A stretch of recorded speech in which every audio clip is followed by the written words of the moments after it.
Friends, last class में अपन ने immune system के बारे में पढ़ा था। इम्यूनिटी के टाइप्स पढ़े थे, इन्नेट और एक्वायर्ड। और एक्वायर्ड इम्यूनिटी के भी टाइप्स देखे थे। एक्वायर्ड इम्यूनिटी किसके थ्रू प्रोवाइड करवाई जाती है? CMI और AMI, ये दो मीडियम देखे थे और पढ़े थे। आज अपन पढ़ते हैं एंटीजन के बारे में। एंटीजन होता क्या है, एंटीजन की परिभाषा क्या है, एंटीजन का क्राइटेरिया क्या है। तो बात करते हैं एंटीजन के बारे में। तो एंटीजन है क्या? एंटीजन हर एक वो non self molecule, non self यानी जो हमारा नहीं है, सेल्फ यानी हमारा, नॉन सेल्फ यानी हमारा नहीं है, non self molecule. Non self molecule bacteria हो गया, वायरस हो गया, नॉन सेल्फ जो भी हमारी बॉडी में बाहर से मॉलिक्यूल एंटर कर रहा है वो सारे के सारे क्या है? Non self molecule. दूसरी बात, self Altered molecule. Self Altered molecules, हमारे बॉडी के अंदर खूब सारे प्रोटीन्स है, खूब सारी सेल्स है। वो प्रोटीन उनमें कन्फॉर्मेशनल चेंज आ जाता है या जेनेटिक म्यूटेशन आ जाता है, जिसकी वजह से वो सेल हमारी होकर भी हमारी नहीं रहती है, कैंसर सेल में कन्वर्ट हो जाती है या अपना काम करना भूल जाती है। तो नॉन सेल्फ मॉलिक्यूल और सेल्फ अल्टर्ड मॉलिक्यूल, इनके लिए वर्ड यूज़ लेते हैं क्या? एंटीजन। क्या हर एक नॉन सेल्फ मॉलिक्यूल और सेल्फ अल्टर्ड मॉलिक्यूल एंटीजन है? नहीं। कारण है, नॉन सेल्फ मॉलिक्यूल के बारे में बात करें, जैसे फूड हो गया, फूड है, मेडिसिन है, ये नॉन सेल्फ ही है। बाहर से अपन ले रहे हैं, फूड है, मेडिसिन है, रोज़ लेते हैं, डेली अपटेक करते हैं। तो क्या फूड और मेडिसिन हमारे लिए एंटीजन है, हमारी बॉडी के लिए एंटीजन है?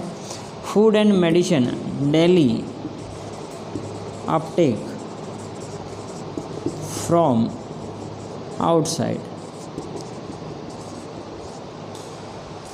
तो सेल्फ अल्टर्ड का तो समझ में आता है कि हमारा सेल था, काम करना भूल गया, तो हमारी बॉडी के लिए वो क्या है? एंटीजन है। नॉन सेल्फ बैक्टीरिया है, वायरस है, बाहर से एंटर करता है, समझ में आता है पैथोजन है। लेकिन फूड है, मेडिसिन है, ये भी तो बाहर से एंटर करते हैं। क्या इनके खिलाफ अपना इम्यून सिस्टम जनरेट होता है? नहीं। तो फिर एंटीजन की डेफिनेशन क्या है, एंटीजन का क्राइटेरिया क्या है, या एंटीजन किसे कहेंगे? तो एंटीजन, जैसा कि नाम से पता चलता है, एंटीजन किसी के अगेंस्ट में जनरेट होना। तो एंटीजन वह मॉलिक्यूल है जो हमारे इम्यून सिस्टम को जगा सके, हमारे इम्यून सिस्टम को जनरेट कर सके, हमारे इम्यून सिस्टम को अलर्ट कर सके। ऐसा कोई भी मॉलिक्यूल क्या कहलाएगा हमारी बॉडी के लिए? एंटीजन, जो हमारे इम्यून सिस्टम को रिस्पॉन्ड करे या उसको जनरेट करे। तो एंटीजन की परिभाषा क्या हो गई? Antigen any molecule which can generate या इवोक शब्द का अर्थ होता है जगाना, इवोक ओवर इम्यून सिस्टम, हमारे इम्यून सिस्टम को जगा सके, हमारे इम्यून सिस्टम को जनरेट कर सके, इम्यून सिस्टम, वो क्या कहलाएगा? एंटीजन। तो ये डेफिनेशन हो गई। ऐसा कोई भी मॉलिक्यूल जो हमारे इम्यून सिस्टम को अलर्ट करता है, हमारे इम्यून सिस्टम को जनरेट करता है, वो मॉलिक्यूल क्या कहलाएगा? एंटीजन। तो अभी बात की कि नॉन सेल्फ और सेल्फ अल्टर्ड मॉलिक्यूल। तो सारे के सारे सेल्फ अल्टर्ड मॉलिक्यूल या सारे के सारे नॉन सेल्फ मॉलिक्यूल एंटीजन तो नहीं हो सकते। नॉन सेल्फ मॉलिक्यूल के बारे में बात करें, वायरस है, बैक्टीरिया है, ये तो नॉन सेल्फ है। लेकिन फूड भी तो नॉन सेल्फ है, लेकिन डेली अपटेक करते हैं अपन, मेडिसिन भी लेते हैं, लेकिन उनके अगेंस्ट में हमारा इम्यून सिस्टम जनरेट या इवोक नहीं होता है। तो एंटीजन का क्राइटेरिया क्या है, यानी एंटीजन की सीमाएं क्या है, किस मॉलिक्यूल के लिए अपन वर्ड यूज़ लेंगे? एंटीजन। तो क्राइटेरिया पढ़ते हैं, क्राइटेरिया ऑफ एंटीजन, यानी शर्तें क्या क्या है एंटीजन की, एंटीजेनिक मॉलिक्यूल की।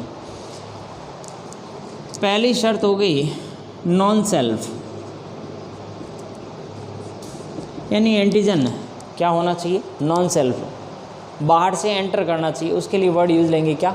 एंटीजन। नॉन सेल्फ यानी हमारा नहीं है, बाहर से कोई चीज़ हमारी बॉडी में एंटर कर रही है। दूसरा क्राइटेरिया हो गया मॉलिक्यूलर वेट। मॉलिक्यूलर वेट कह सकते हैं या साइज कह सकते हैं, उस एंटीजन की साइज़ क्या है।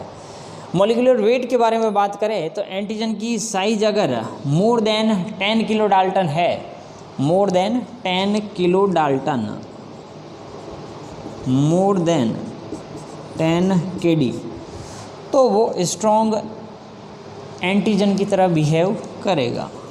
स्ट्रॉन्ग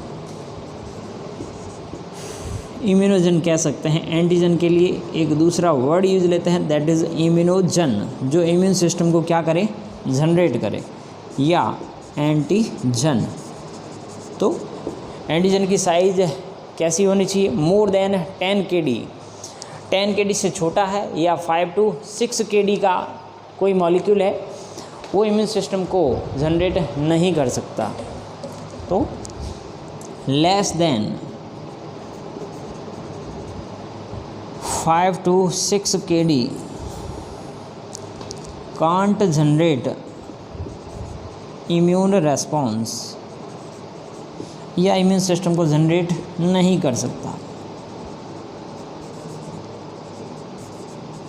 तो एंटीजन की साइज क्या होना चाहिए, मोर देन 10 kd, 10 kd से ज़्यादा उसकी साइज होनी चाहिए, मोर देन 10 kd।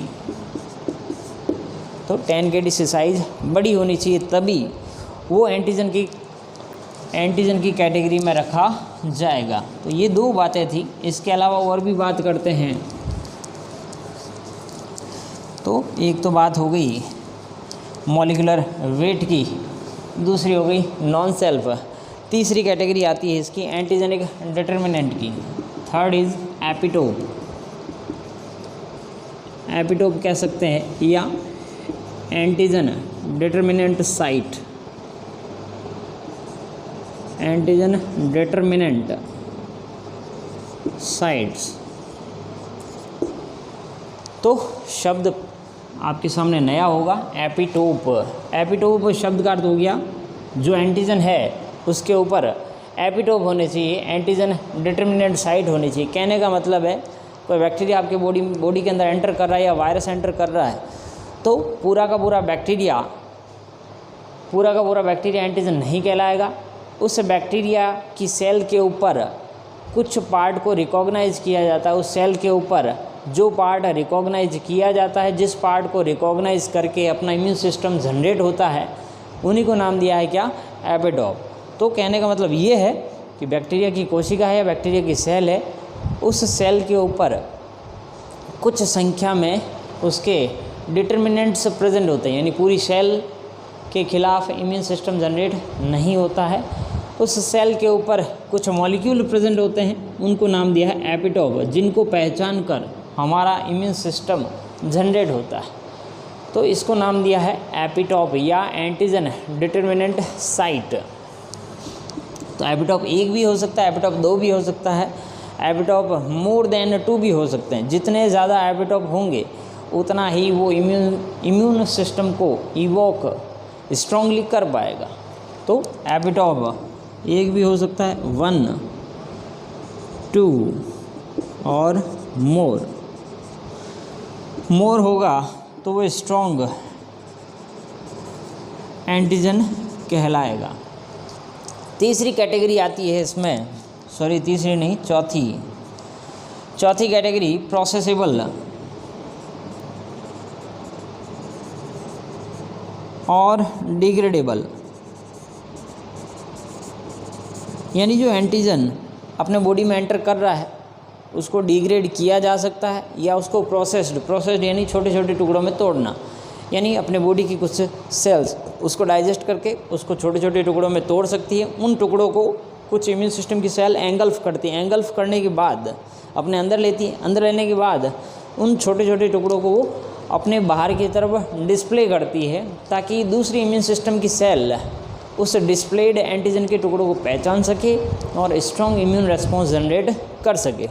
तो एंटीजन कैसा होना चाहिए, प्रोसेसेबल और डिग्रेडेबल, ताकि एंटीजन प्रेजेंटिंग सेल उनको अगर पहचान सके, antigen presenting sales APC recognize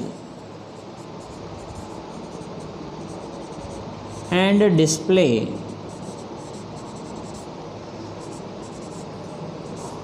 outside, ताकि दूसरी सेल का BCR B सेल रिसेप्टर और T सेल रिसेप्टर रिकॉग्नाइज कर सके, रिकॉग्नाइज एंड इंटरेक्ट।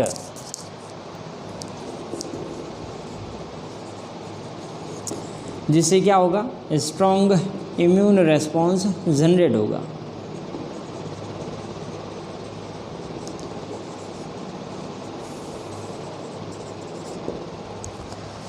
तो ये थे एपिटोप या एंटीजन के क्राइटेरिया।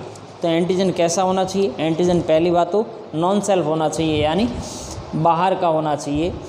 दूसरा क्राइटेरिया था उसका मॉलिक्यूलर वेट या साइज कह सकते हैं। मॉलिक्यूलर वेट अप्रॉक्स 10 kD या मोर देन 10 kD हो तो स्ट्रॉन्ग इम्यून रेस्पॉन्स जनरेट किया जा सकता है।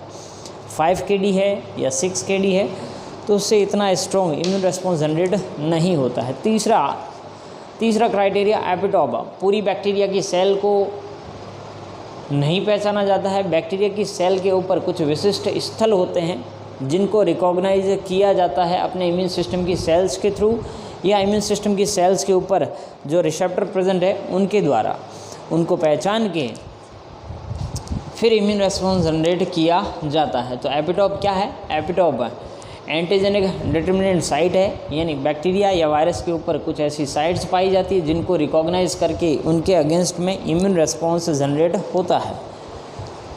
अगला क्राइटेरिया, जो एंटीजन बाहर से एंटर कर रहा है वो प्रोसेसेबल यानी डिग्रेडेबल होना चाहिए। उसको छोटे छोटे टुकड़ों में तोड़ा जा सके, उसको डाइजेस्ट किया जा सके, ताकि APC एंटीजन प्रेजेंटिंग सेल उसको अपने अंदर लेके बाहर की तरफ डिस्प्ले कर सके कि ये जो एंटीजन अंदर की तरफ बॉडी में एंटर किया है इसके अगेंस्ट में इम्यून रेस्पॉन्स जनरेट हो सके। इसके आगे की क्लास में अपन हेप्टेन के बारे में पढ़ेंगे, तब तक इसको आप वापस रिवाइज करें।